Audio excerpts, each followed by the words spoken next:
محترم ناظرین، اس ویڈیو میں ہم بات کریں گے دعوت فکر و عمل کے بارے میں۔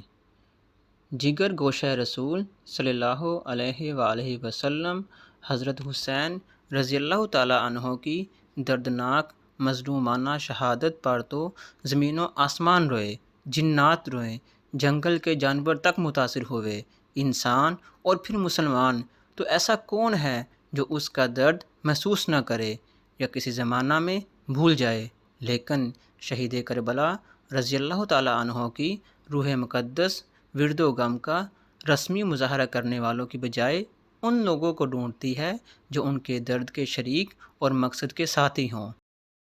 ان کی خاموش مگر زندہ و جاوید زبان مبارک مسلمانوں کو ہمیشہ اس مقصد عظیم کی دعوت دیتی رہتی ہے جس کے لیے حضرت حسین رضی اللہ تعالیٰ عنہ بے چین ہو کر مدینہ سے مکہ اور پھر مکہ سے کوفہ جانے کے لیے مجبور تھے،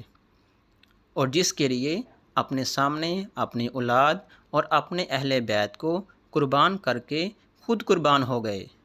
واقعہ شہادت کو اول سے آخر تک دیکھیے۔ حضرت امام حسین رضی اللہ تعالیٰ عنہ کے خطوط اور خطبات کو غور سے پڑھیے۔ آپ کو معلوم ہوگا کہ مقصد یہ تھا، حق کے لیے اپنی جان، اپنا مال اور اولاد سب قربان کر دینا، خوف و ہراس اور مصیبت و مشقت میں نہ گھبرانا، اور ہر وقت اللہ تعالیٰ کو یاد رکھنا اور اسی پر توکل اور ہر حال میں اللہ تعالیٰ کا شکر ادا کرنا۔ کوئی ہے جو جگر گوشہ رسول صلی اللہ علیہ وآلہ وسلم مظلوم کربلا کی پکار کو سنے اور ان کے مشن کو ان کے نقش قدم پر انجام دینے کے لیے تیار ہو،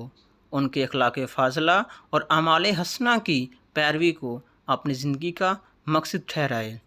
یا اللہ، یا رحمان، یا رحیم، ہم سب کو اپنی اور اپنے رسول اکرم صلی اللہ علیہ وآلہ وسلم کی اور آپ کے اصحاب و کرام اور اہل بیت اطہار کی محبت کاملہ اور اتباع کامل نصیب فرما۔ آمین ثم آمین۔